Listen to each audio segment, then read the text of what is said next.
Yeah. So just now back connection and what's the last point you can hear clearly? The last point is something like the 2008 financial crisis, and then that is an example of hindsight bias. Mm, Yeah. yeah. Like the 2000 like the 2008 uh yeah, before the financial bubble pops. And if we look back, if we look at the chart, it is so obvious to see to judge that this is the top, this is the all-time high, and the financial bubble is going to pop. But Mm. at that moment, do we really know? Yeah, and also same as well as the 2000 year 2000, the internet company uh financial bubble pops.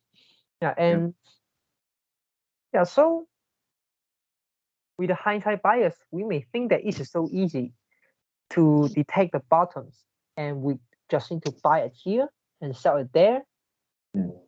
and at the top sell at bottom, and uh, buy at the bottom and sell at the tops, and then we can earn tons and tons of money. But it's not true. Mm, Yeah. yeah, and go back to the currency and the exports, and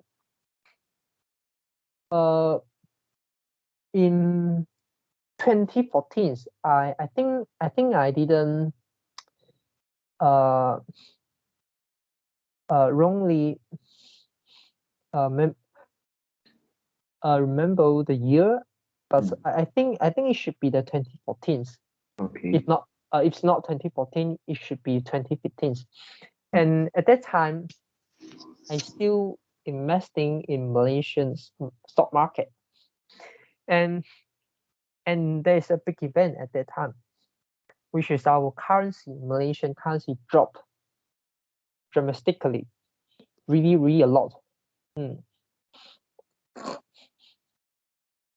And before that, our currency, Malaysian to Sing dollar, is around 2.5 or 2.6 Mm. to 1, and which is one Sing dollar to one Malaysian ringgit. And after after uh, after the event, which is our currency drop, and the currency go to 3 to 1. Mm. Yeah, and and for the US dollar to Sing dollar, if I'm not wrong, 2014, and the US dollar is around 3.5 or maybe like 3.2. Yeah, if I check the historic, okay, and in 2014, okay, let's in 2013, 2013, the average spot a spot exchange rate is like 3.1 Mm.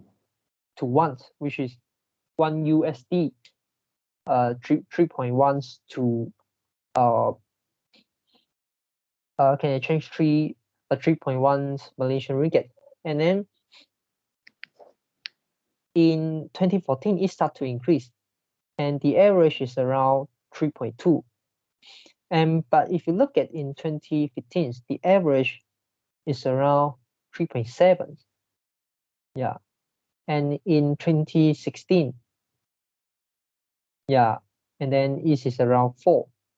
Mm. And now this is around, yeah, uh the peak is in 2017.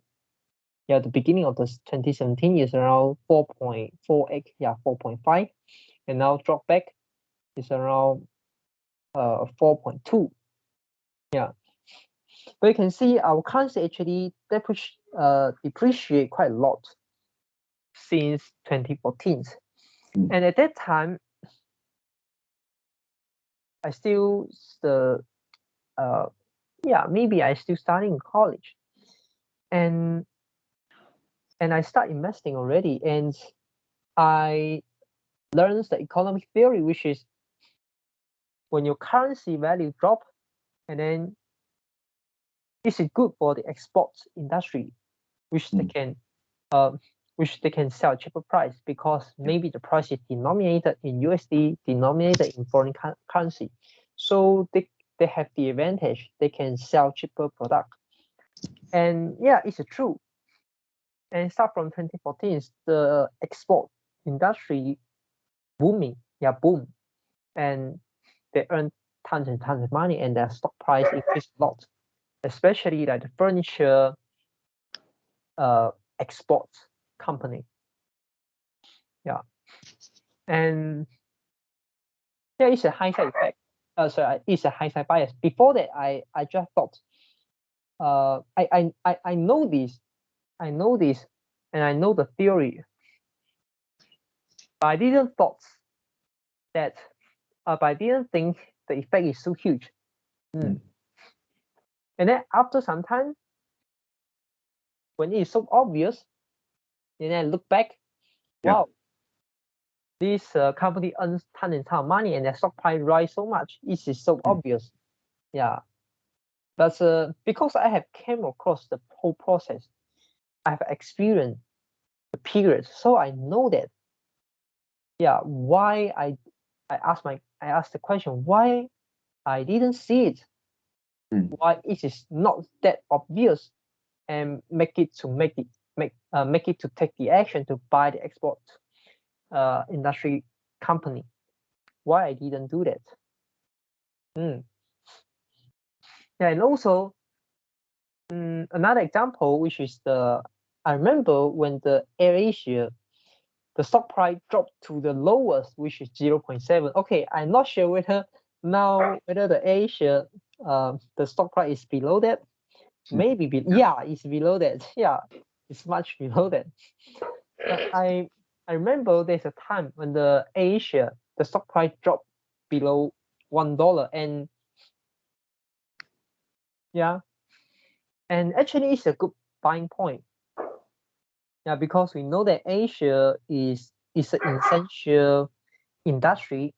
Yeah, airline is an essential industry for country, and after it hit the bottom 0.7, and after some months it bounced back. I think the highest it should bounce back to like the 3 Malaysian ringgit, if I'm not wrong. So it's a few times. Yeah, at that time a few times is really significant. Yeah, of course. Now invest in stock. Now invest in crypto market. Few times it's just it's just a tiny movement. It's just a normal volatility. Yeah, so yeah, so yeah, but at that time I can feel that, and I also can see how the hindsight bias can occur. Yeah, and so this is the whole definition, and we give some examples. So what do you think some danger of the hindsight bias? Or first thing is, do you think it's danger? I think danger, it could lead to something like overconfident.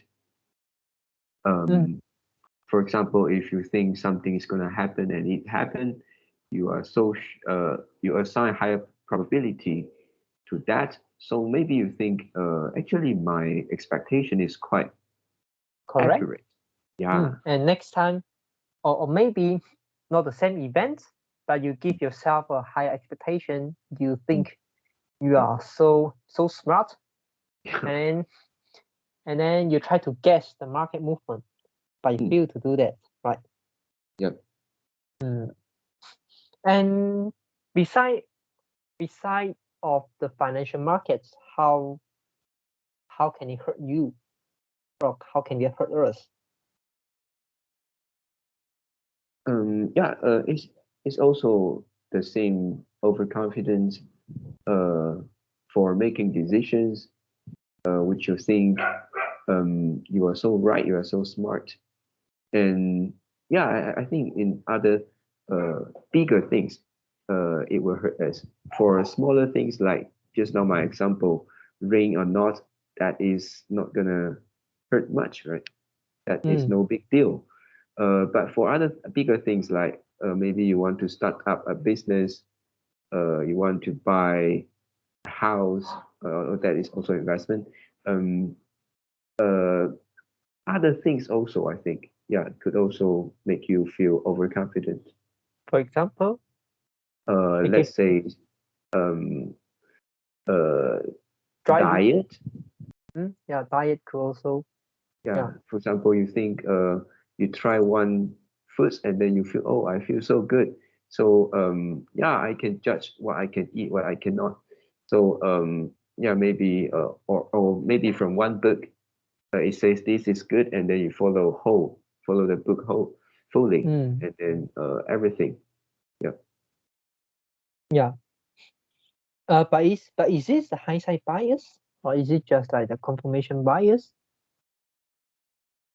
or Confirmation o- bias. or Yeah. other or other bias?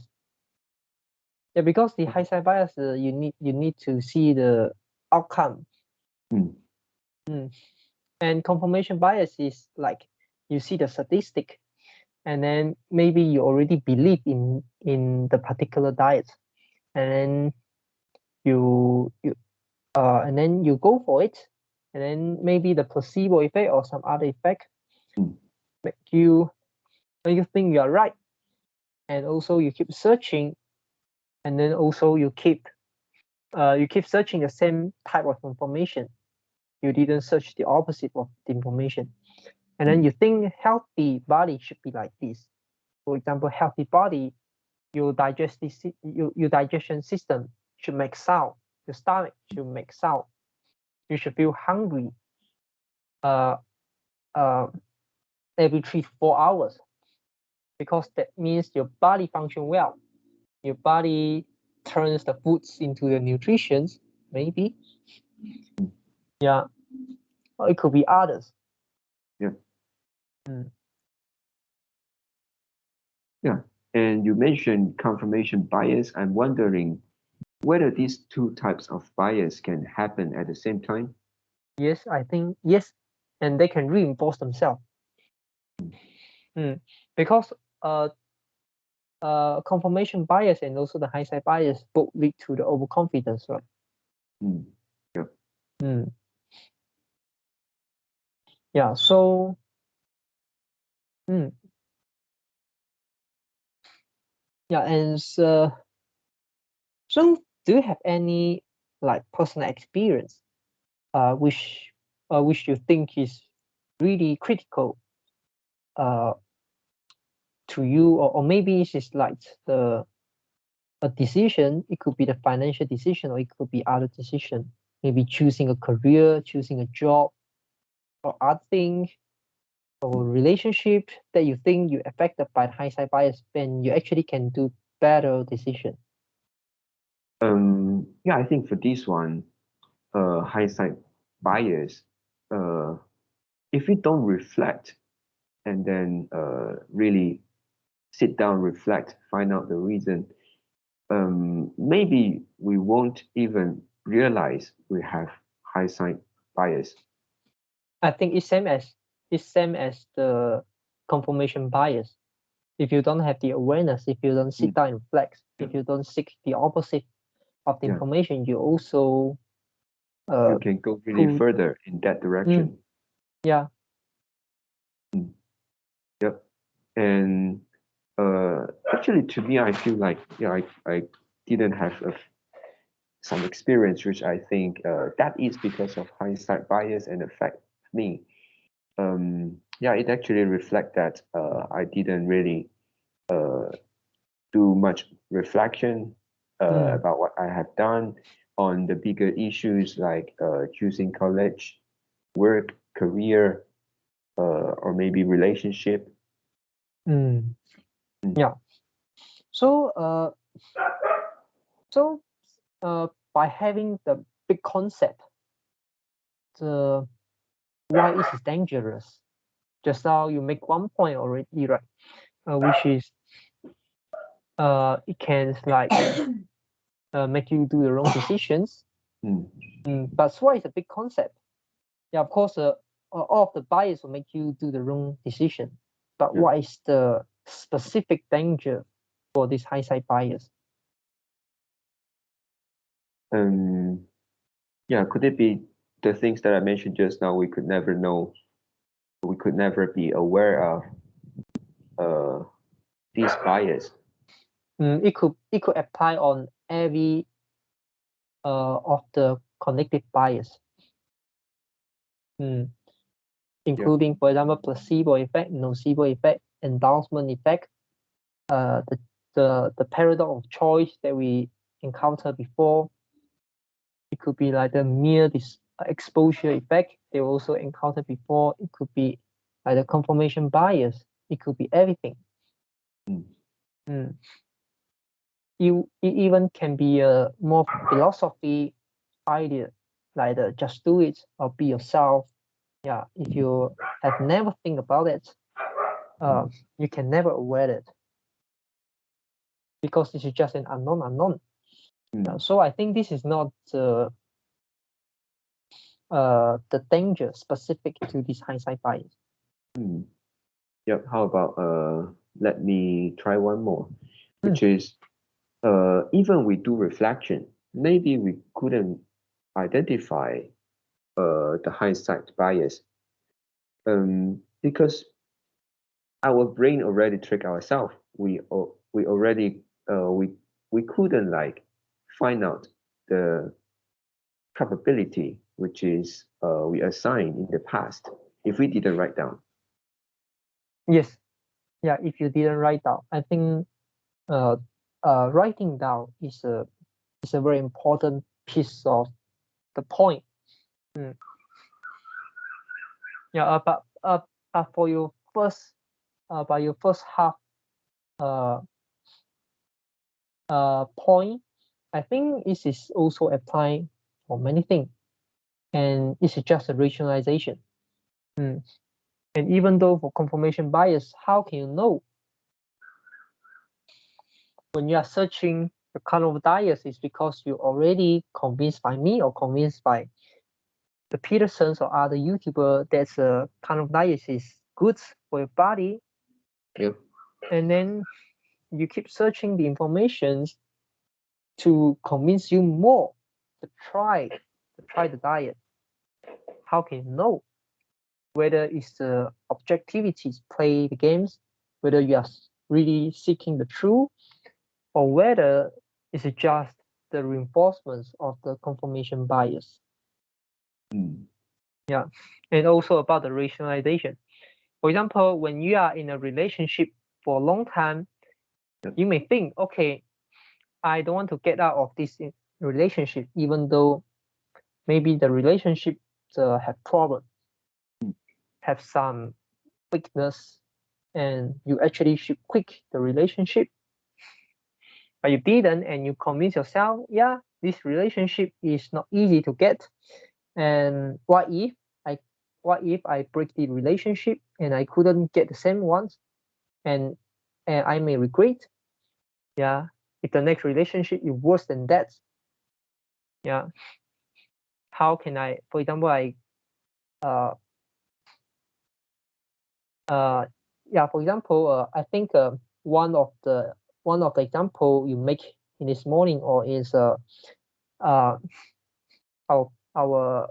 previous conversation is that you go into a garden and you see the first apple, and maybe you see more apple, and then you found out, actually the first apple you see is already quite big. Yeah. Is this the example you are trying to make? Yeah, in the morning. Yeah. Yes. Right. Yeah.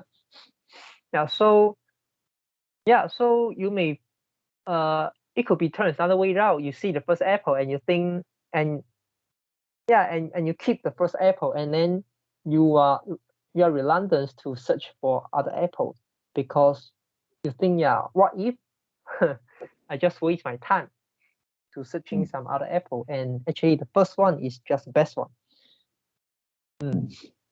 So it could be it could be the whole general idea about the rationalization.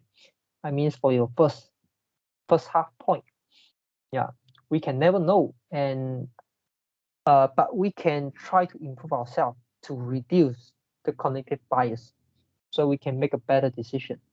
These are also the reasons why we encounter so many bias. I mean, encounter so many topics regarding the bias. Yeah, and some of the danger I can think of course, this is not, it's not absolute correct. It's come from my thoughts. You can give some pushback. Okay, the first thing is you simplify things without understanding the real forces at play, and yeah, and you ignore the unseen things, and also you underestimate the risk and overestimate the gain. Yeah, so of course it also can apply on like confirmation bias.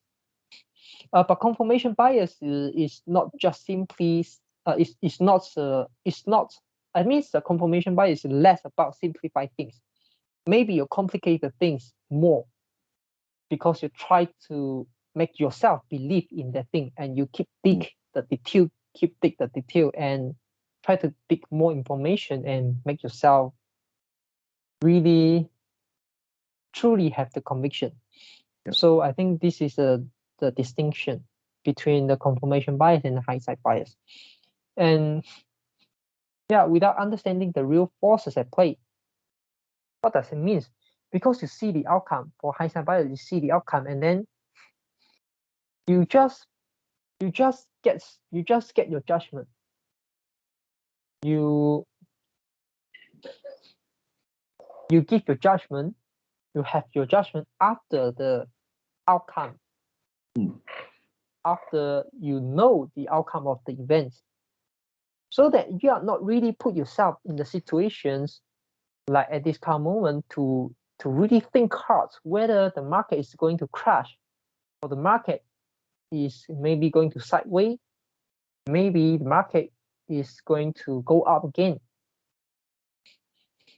You are not really trying to understand the real forces at play. What the force at play? Maybe interest rate, maybe the credit markets, maybe inflation, maybe the debt, yeah, the debt level. It could be many things. And yeah, you just look at the outcome and then you try to get some very simple thing. Oh yeah, the Fed is tightening. He didn't print so much money, so the market down. But it's just one piece of information and one force at play. It doesn't show you the whole picture. So you ignore the unseen thing, and then you underestimate the risk, and you overestimate the gain. Just like when you are in the March 2020, there you put all your money into the stock markets. What if the Fed print the money and do the unlimited QE? It couldn't stop. It couldn't stop. And I mean, what I mean couldn't stop is the Wall Street guy and all the investors don't buy the bill. Yeah. So the market can drop another 50%, can drop another 70%. You underestimate the risk and you overestimate the gain. Or it could be another way out. It could be another way out. For example, you think, yeah, they buy an unpopular car, so, and the car is so unpopular, so it should be bad. And you also see that a lot of car drivers driving this car, they die. You may link this, oh, this car is bad. But maybe it could be some personality, some correlation you can find, which is people who are aggressive and they like to buy a certain type of car, certain type of model. For example, people like to okay, I may sound like a total idiot because I not really know about the culture of the cars. Okay, maybe people who are more aggressive, they have the tendency to buy BMW rather than Mercedes. both are the luxury car. Maybe BMW give the people that they've like have the sport, have the sports, and maybe I really don't know. So for example, you may see people who buy the Mercedes have low risk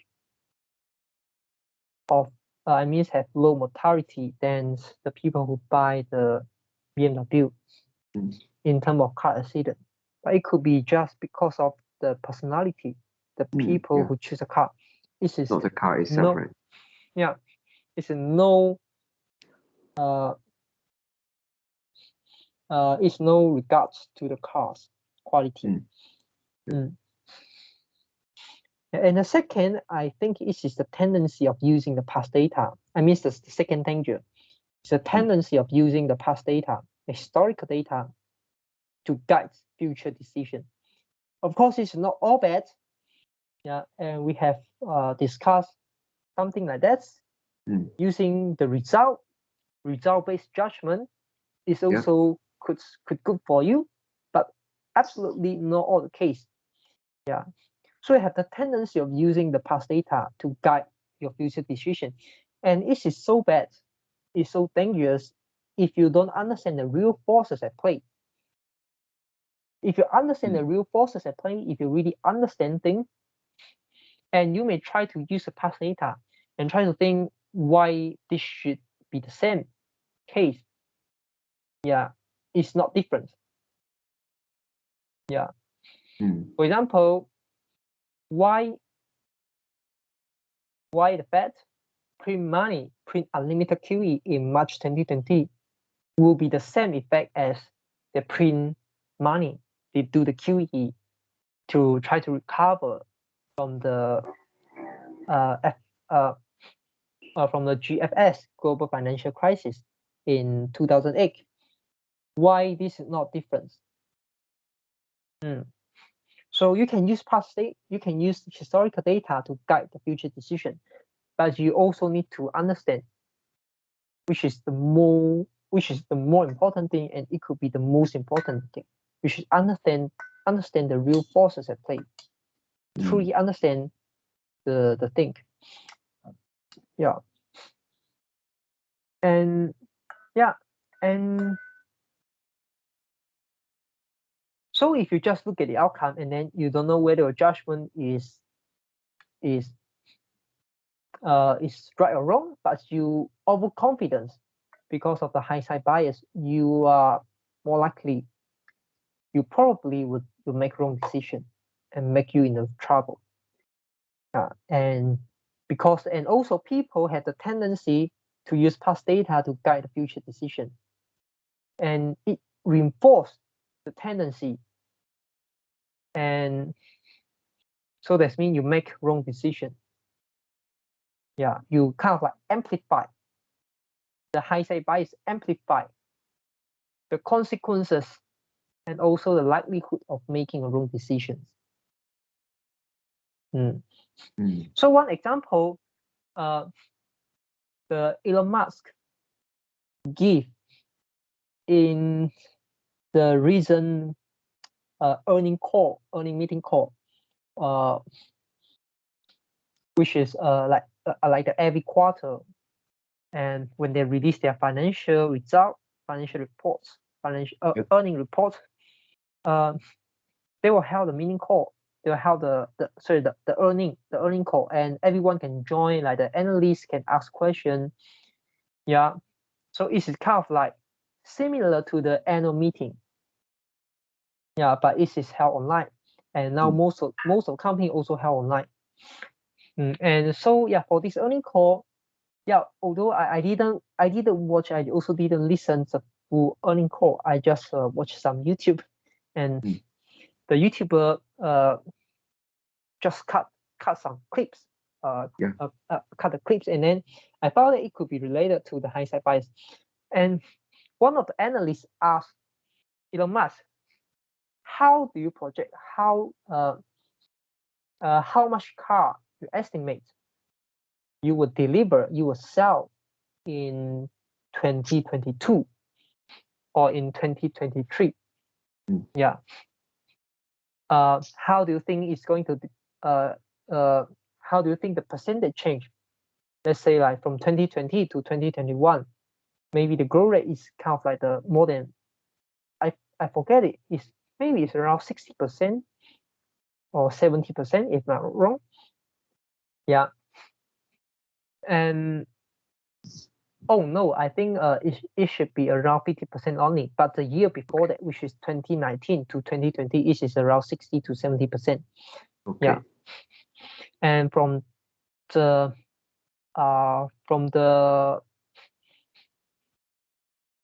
from 2020 to 2021 is around, I think it's around 50%, if I'm not wrong. Yeah. And then the analyst asked this, yeah, how do you project this? Is it still going to remain by considering like the macro environment of those things? And then Elon Musk asked, Elon Musk replied, yeah, this is not wise to underestimate the potential of the full self-driving, which is a software. The full self-driving, which is the software, the AI can drive a car automatically. And then because it can revolutionize the whole industry, and the people can save time. Their productivity increase. They can do other things while they are not spending their time, their energy focused on driving. They can do Zoom meeting. They can do a lot of things when they are in car.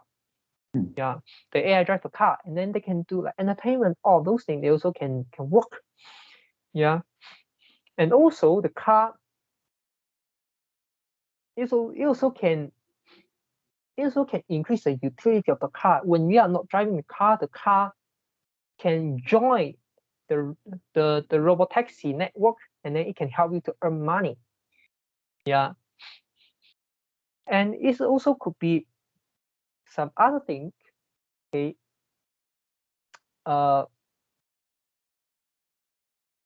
Safer. Yeah, it's one of it. Including in the talking. Yeah, it becomes safer. So how do you value the life? How do you value the safety? Also, is one of the utility, and also and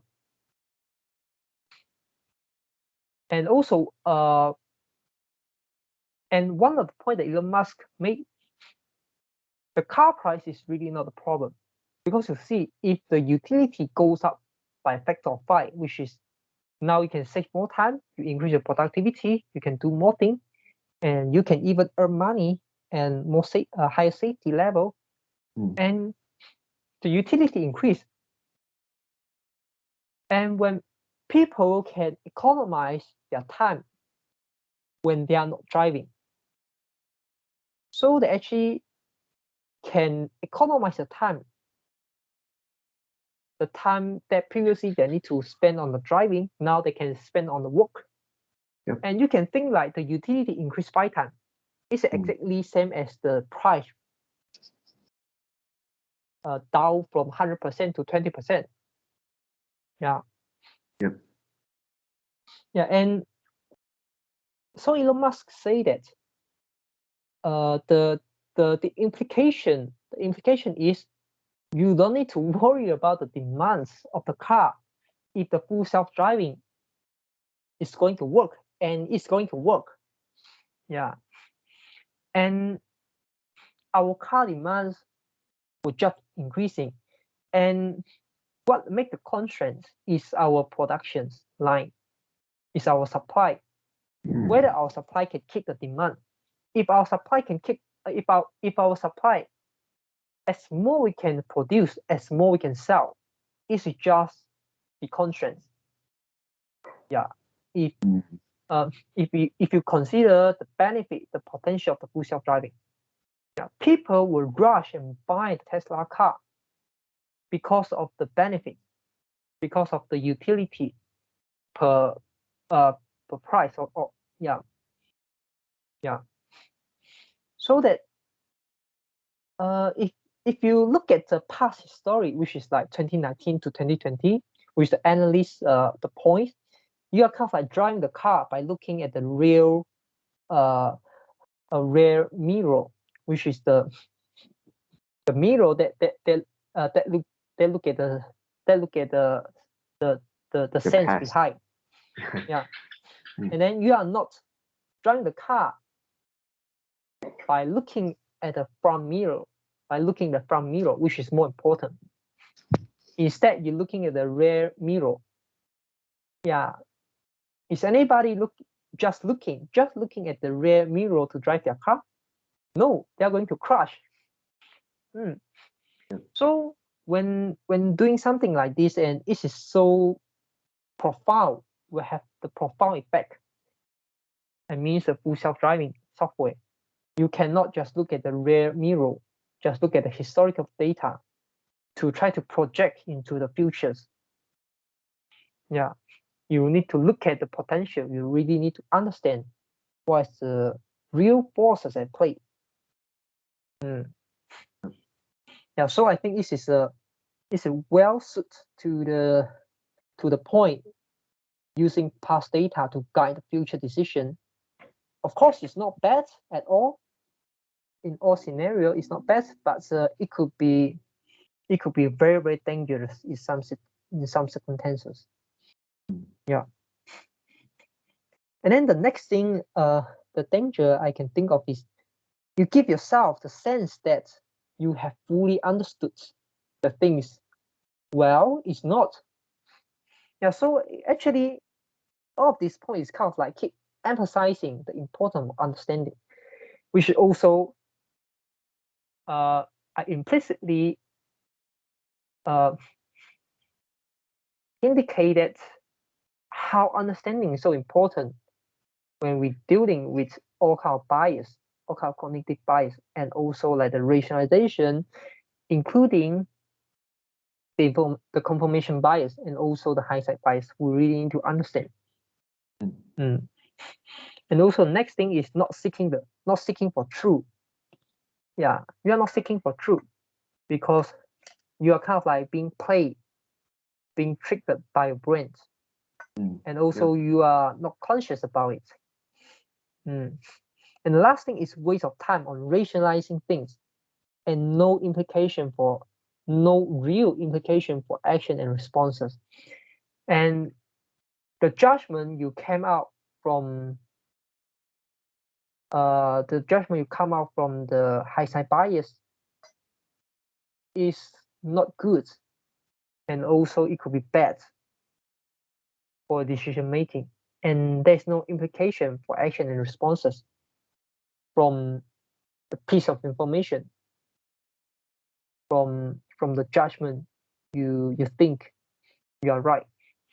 Yeah, because it's just simply not true. It's just simply not the reality. And some people just try to find the causation, try to find the correlation from history, and yeah, this is like done by many many researchers, many scientists. They play the statistic, they play the mathematics, and try to understand the correlation. Not try to understand. They try to find out the correlation. They try to find out the association, and then when they get enough data, when they have enough big enough database, and then they draw a conclusion. But it's dangerous because they are not really understanding what's the force at play.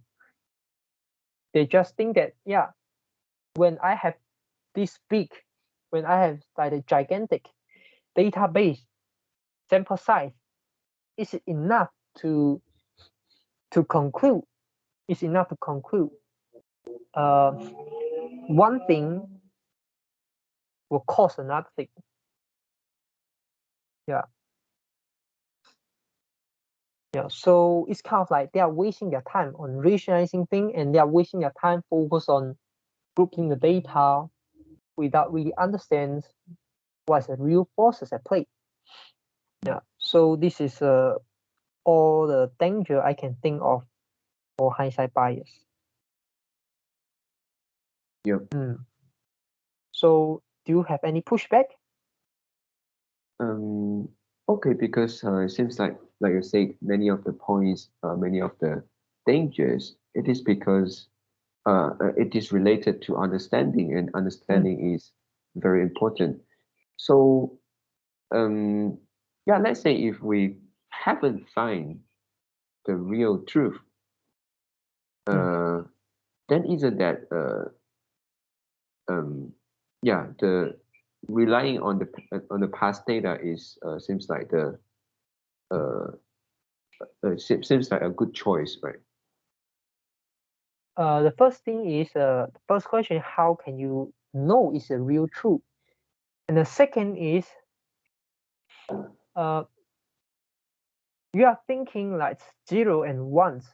You kind of like have a zero and one thinking. You are not thinking in probability.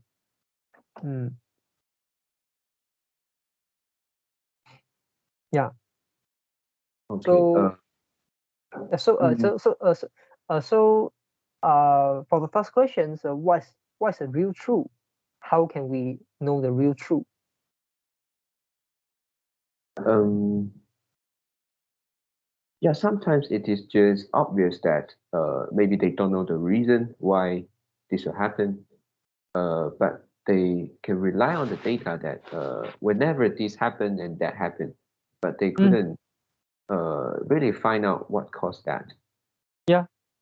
The logic they didn't find out, but it's the data support the things happen. So in that case, I think it is not like the truth, right? Yeah, it's not like the truth.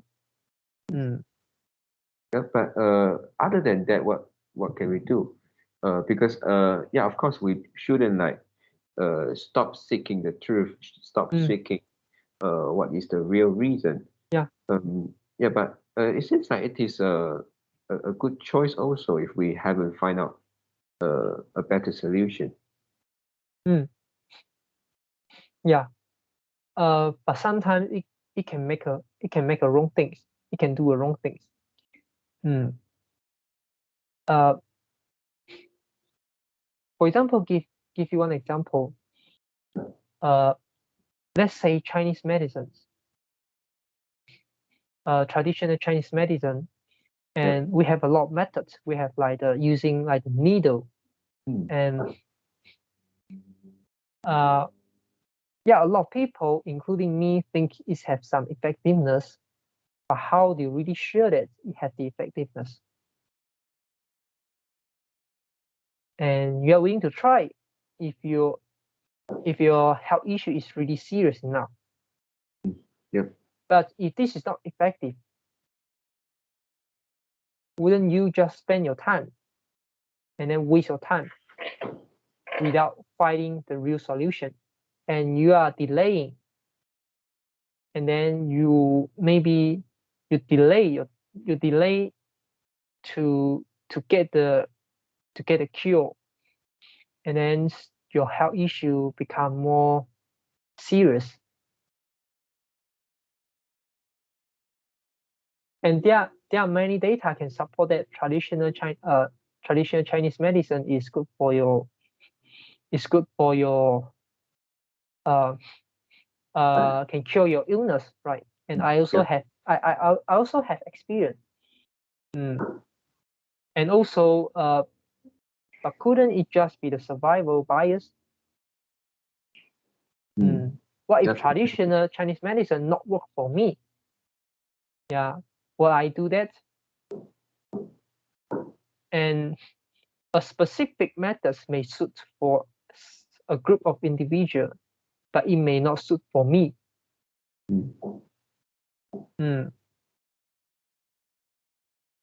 Yeah. So okay, first thing, if you think about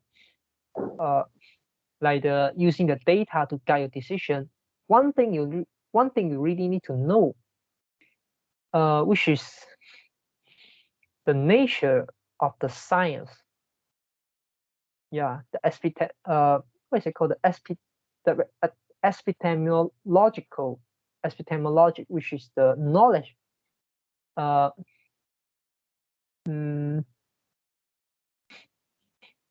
knowledge of knowledge, something like that, yeah, or something like the how the how do you learn the knowledge, what construct the knowledge, what consists, what make knowledge, something like that, the epistemology. And this is also one of the field in philosophy. And I give you one example, for example, about the science. What makes the science research? What makes the science study trustable? Can be trust. And what make what increase the degree of trust? What make the study seems more true? It's the ability of isolate the environment and study the force at play. Yeah, so it is still about understanding. You try to plug the data together, it is still trying to understand. And if you couldn't isolate the scenario, if I couldn't isolate maybe a group of people to understand whether it is just a purely a placebo effect of the medicine, the vaccines really have the effect. You can't really know whether the vaccines can be really applied on human. Yeah, or a medicine. Yeah, and like the placebo. Many of the medicine couldn't outperform the effect of the placebo, right? Yeah. So you need a control group. You cannot just look at the health issue have been alleviated by taking the pill. So you judge that this pill is effective on a certain type of illness. You couldn't just do that because it could be just a placebo effect. You really need to understand what's the force at play, what's the real force at play. If this is a placebo force at play, then does it mean that the pill you give the patient eat, you give the patient consume, have no impact to their health issue? And because it's a chemical, can it hurt their body?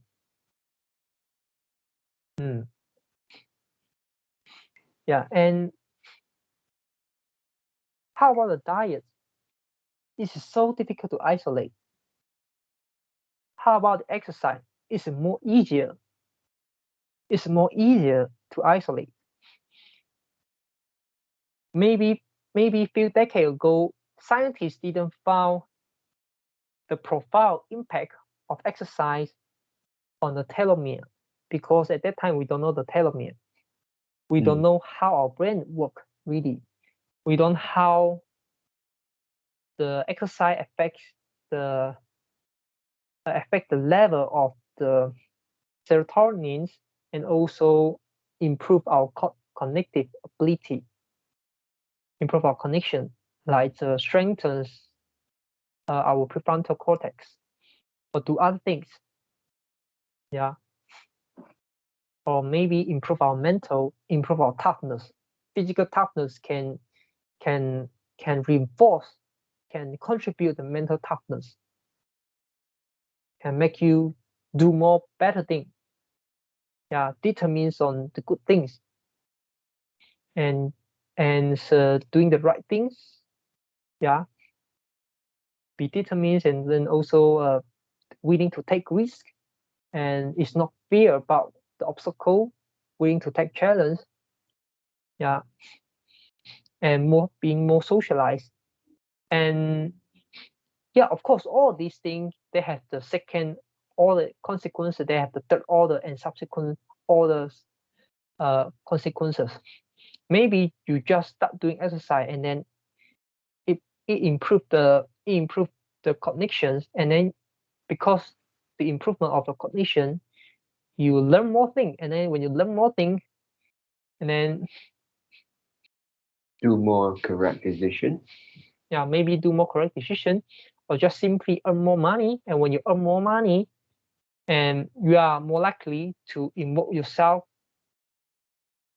in the social, you are able to participate in the social, and so you are not going to get like the real chronic stress, and your mortality rate reduce. So yeah, maybe it's not just about the exercise really increase the longevity, reduce the mortality. It is maybe the second, third, and subsequent all the consequences increase the longevity. We don't know. Yep. But we can carry out more and more study. And also this is something that we can isolate more easier, yeah, compared to the diet. And so you can see, okay, exercise can give you benefit, and we have done so long period time frames study and prove that, yeah, we have the high correlation between the exercise and the longevity. You can do that. So this is the ability of isolating. And then by knowing the real forces at play, you can do it after that. Yeah. But what if something like the social economics, or the sociology, or something like regarding like the humans action, human behavior, and it's something like really hard to isolate, to constrain at the nature. Yeah. So without having the ability to isolate the scenario, how can you really know things A has a high correlation with the B?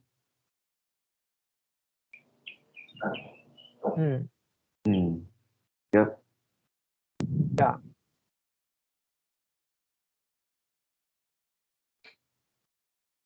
Yeah. So this again support the point of knowing the real forces, which is the understanding, is important.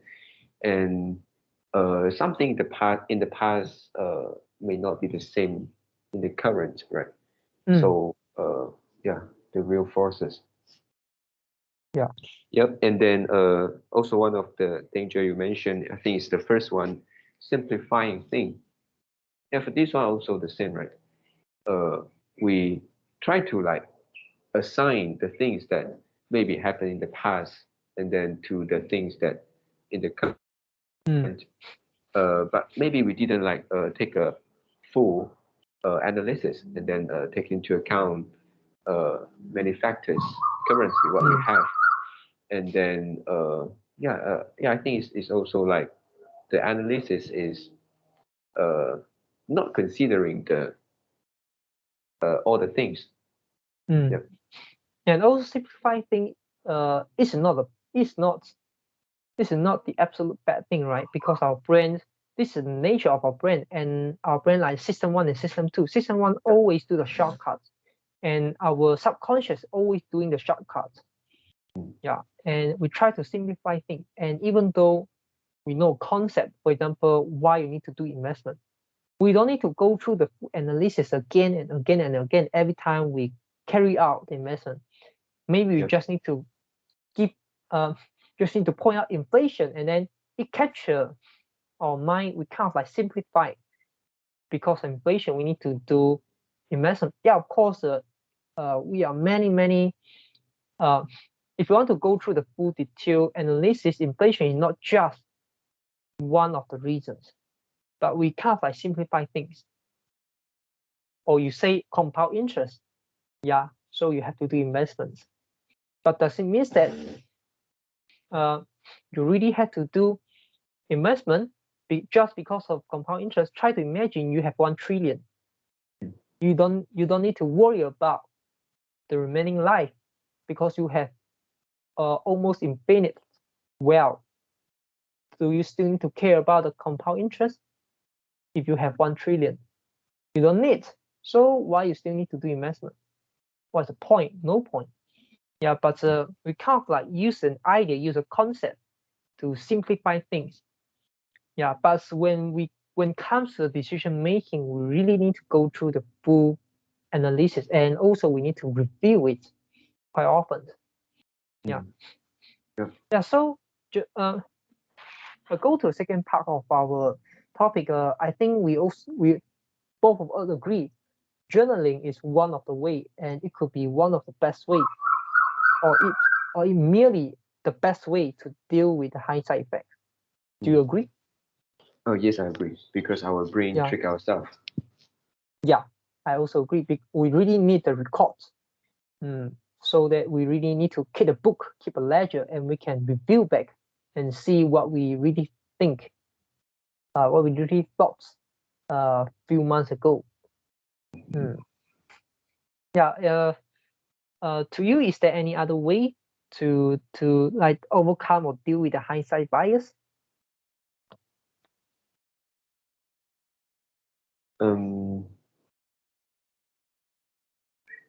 Yeah, I think I have no other ideas, because previously I thought maybe we can, like, because the problem is overconfident. So maybe we can, like, reduce our confidence 20 to 30%. But I think it is also not a good thing, because in that case it seems like you couldn't believe your thinking. You couldn't believe in yourself anymore. Yeah. It's not a good way, but it can be one of the way to deal with the overconfidence. And also, because this concept and also this topic is come from one of the book, which is the Risk Intelligence, and one of the way to deal with the overconfidence. Yeah, of course, the main methods, the core method, and the most important thing is we really need to understand it. And also, but because it's a process, understanding something is a process. You couldn't just say you want to understand something and then the next day you become an expert. This is a way, it's a process. But how can you deal with your problem? How can you deal with your problem in the process? First, you need to keep your records. And for example, you are doing investment, and then you really need to keep you need to keep your investment journal, and then you can review your investment thesis, your investments, maybe the entry point and the reason of buying the thing, and then how your mind have changed. After that, maybe the price drop and then you change your mind, and maybe the price increase, you change your mind. Yeah, the price action can affect your emotion, can affect your thoughts, can affect your IQ. Yeah.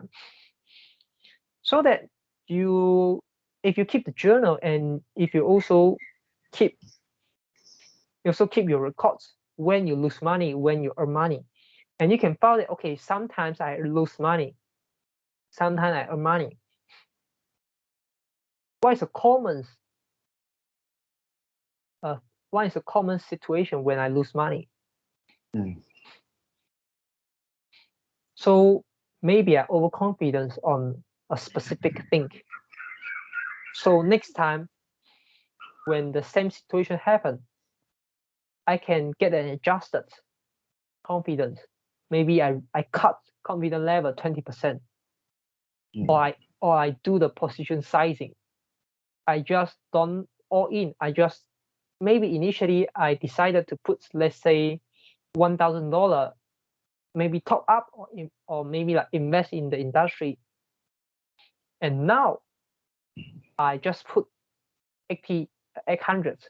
I reduce the confidence level by adjusting the position sizing. So reduce the risk. I can be correct, right? But if I lose, I know that in this case, because I know in this case I could be overconfident because it's my inherent weakness. So I try to reduce the risk. I reduce the consequences of being overconfident. But it doesn't mean that every time you overconfidence, you lose money. No, it's a probability. And when deal with probability, you can assign a probability, and then you can like lower the probability, like maybe 10 to 20% by considering your overconfidence. Or maybe you can do it through the position sizing. So this is something you can do. And risk management is really, really important. Yeah. By knowing what you know, and know what you don't know. Yeah. Know the boundary. You know,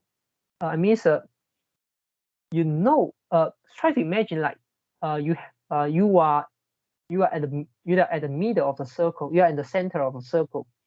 You know you are in the circle, and you know, because you know you are in a circle, and try to assume inside the circle is your knowledge base. So you know what you know. Yeah. Of course, you don't know what you don't know. This is an unknown. But if you know the boundary, if you can draw the line, something that you absolutely know, but something that you have no idea. Okay, this is something that I couldn't share, and you can draw the line. You know that in what situation, in an area, in a field, that you are going to outperform other people because you have a better judgment. But when cross another area, when something different, your knowledge is not able to cope with the uncertainty. So you know what is a boundary. You know the outer line of the circle. And this is about the risk intelligence. Yeah, this is what in risk intelligence by definition. Yeah, and it's not simply like just learn more and overcomes your unknowns. No, it's not the thing. It's knowing what you know and knowing and draw the line. Okay. Could it be like, let's say, investment, and then let's say you are quite experienced in investment in stock, and you know that you know how to invest in stock, and it has been quite okay for the past maybe 10 years. And let's say invest in another area like maybe house, and then maybe cryptocurrency. You need to know that that is like if you don't have much knowledge about those two things that I mentioned, house, crypto, is that like that is beyond the boundary, beyond the line? Yes, yeah, right. And also, even inside the stock, you have to find your edge. You couldn't know every industry. You have to, like Warren Buffett or the Charlie Munger, they say you need to have your circle of competence. Yeah. So your circle of competence, it's quite similar. It's quite similar to the risk intelligence. What the book trying to say. Yeah.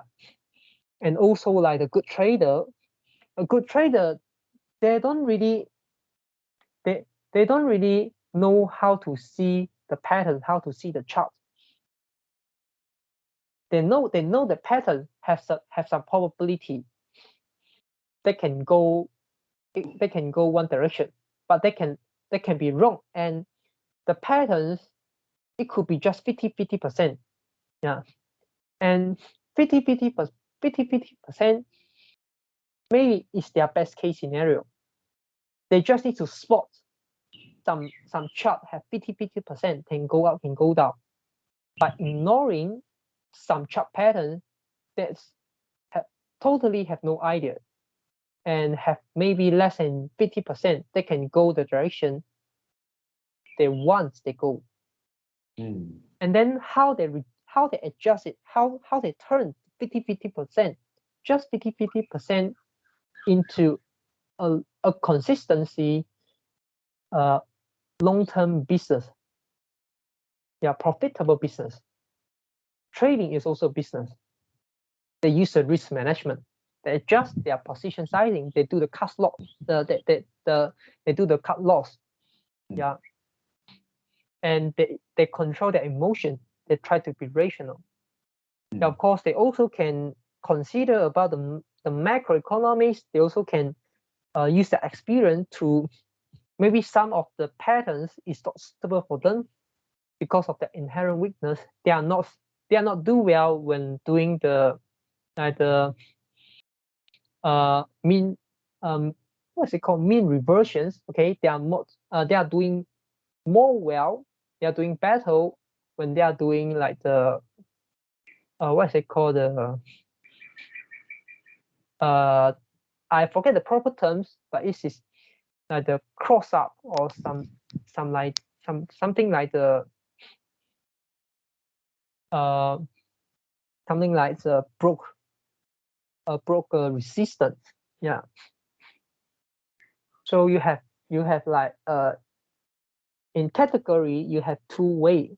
Like one is you buy at the resistance, sorry, you buy at the support, and then you hope the price will go back, rise back, because it's a support hold, it's a support level hold, and it will go back to the means, to the average price, something like that.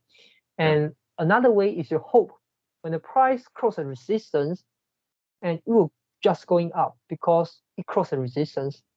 By definition, it should go up.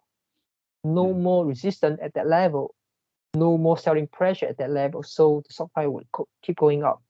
Yeah. So by category, you have two way. Yeah. Yeah. So so this is almost everything I want to mention for this topic, hindsight bias. How about you? Yeah, I think me too. Yeah. Okay, so talk to you tomorrow. Yeah, talk to you tomorrow.